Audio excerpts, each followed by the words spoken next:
Hallo Freunde, herzlich willkommen zum dritten Teil von Digitalisierung des Urlaubsantrags. Die ersten Teile kannst du dir in dieser Playlist anschauen. Ansonsten werde ich den Link hierfür auch unten in der Videobeschreibung hinterlegen. In diesem Video werden wir den Urlaubsantrag um die digitale Signatur von Adobe Sign erweitern. Falls du wissen willst, was die digitale Signatur ist, kannst du dieses Video von mir anschauen. Die Erweiterung werden wir ohne eine einzige Zeile Code schaffen.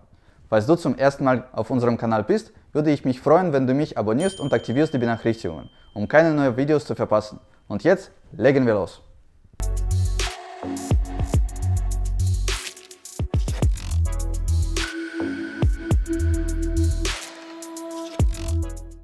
In diesem Video fangen wir damit an, dass der Process Owner im Prozessverlauf eine elektronische Signatur gewünscht hat. Dies werden wir nun umsetzen. Dafür sollen wir erstmal ein Demokonto bei Adobe Sign anlegen.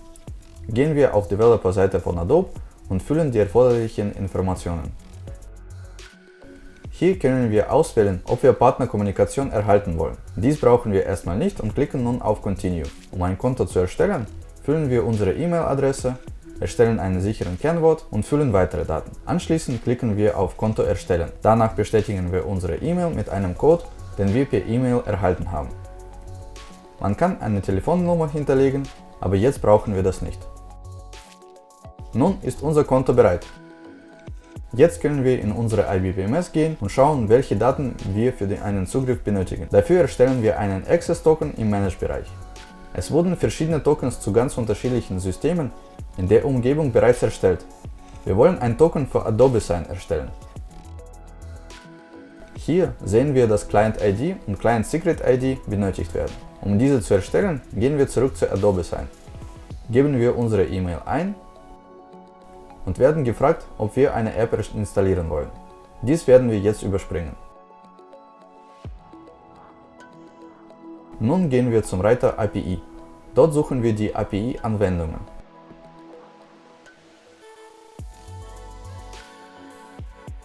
Hier habe ich schon eine Anwendung erstellt. Dafür klickt man rechts auf Plus, gibt einen Namen und ganz wichtig, einen Partnerdomain auswählt. Sobald eine Anwendung erstellt wurde, klickt man auf OAuth-Konfiguration für die Anwendung. Hier sehen wir die notwendige Client-ID und geheime Client-Schlüssel. Nun können wir in IBPMS den Access-Token finalisieren. Geben wir einen Namen und kopieren Client-ID und geheimen Client-Schlüssel in die entsprechenden Felder.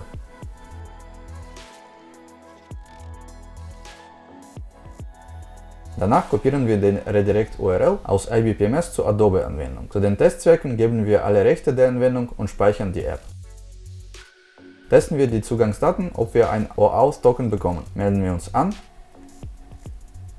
Voilà, der Access-Token ist fertig. Nun gehen wir zum App-Builder, um dem Prozess die elektronische Unterschrift hinzuzufügen.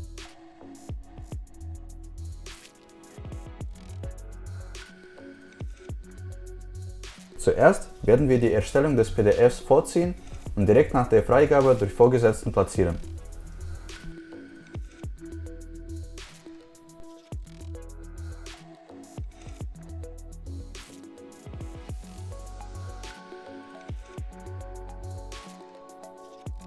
Ich habe die Logik hier vorbereitet, die gehen wir nun durch. Zuerst muss ein Agreement erstellt werden. Als erstes wählen wir, wo das Dokument sich befindet. Das haben wir in SharePoint unter Dokumente im YouTube-Ordner abgelegt.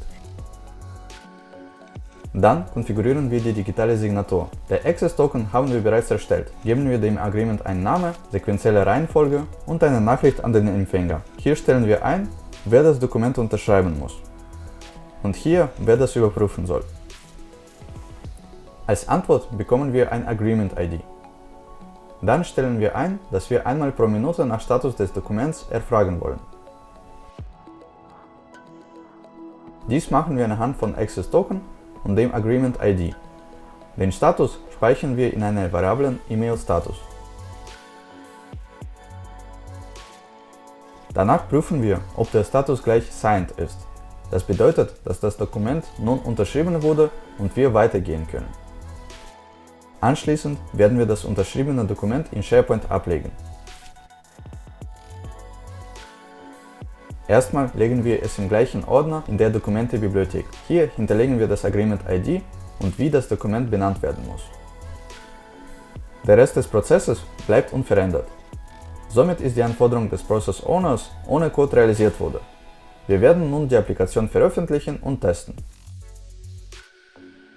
Starten wir die Applikation und füllen wieder die notwendigen Daten für unseren Urlaubsantrag. Schauen wir die Ausführung des Apps zur Laufzeit. Als Vorgesetzter werden wir den Antrag freigeben. Wir sehen, dass nun ein PDF mit den Daten erstellt wird. Sobald ein grünes Häkchen ersichtlich ist, können wir die Datei in SharePoint betrachten. Das PDF hat alle Daten, die wir im Formular eingegeben haben. Nun wird ein Agreement erstellt. Gehen wir zu unserem Gmail und sehen, dass wir eine E-Mail erhalten haben. Derjenige, der das Dokument freigeben sollte, braucht natürlich keine Lizenz oder Konto bei Adobe sein. Hier sehen wir direkt auch die Nachricht, die wir konfiguriert haben. Klicken wir auf Review and Sign. Gelb ist die Stelle markiert, wo unsere Unterschrift platziert wird. Klicken wir da drauf und schreiben den Namen. Anschließend klicken wir auf Click to Sign. Nun sollte das Dokument überprüft werden. Dafür bekommen wir eine weitere E-Mail. Auch hier klicken wir auf Review and Approve, dann auf Start und auf Click to Approve.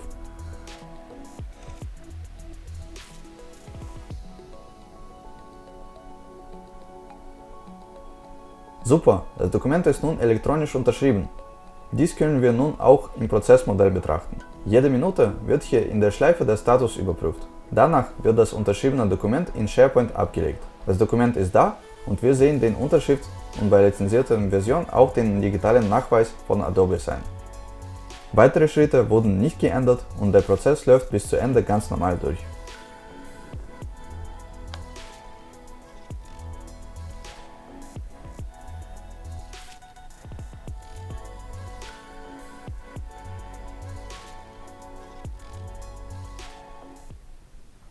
In den nächsten Videos werden wir weitere Verbesserungen in den Prozess implementieren. Abonniere diesen Kanal, um die Videos nicht zu verpassen. Weitere Digitalisierungsbeispiele findest du in dieser Playlist. Ich würde mich freuen, wenn du in die Kommentare schreibst, welche weiteren Beispiele für dich interessant wären. Ich bin Alexei, bis zum nächsten Mal.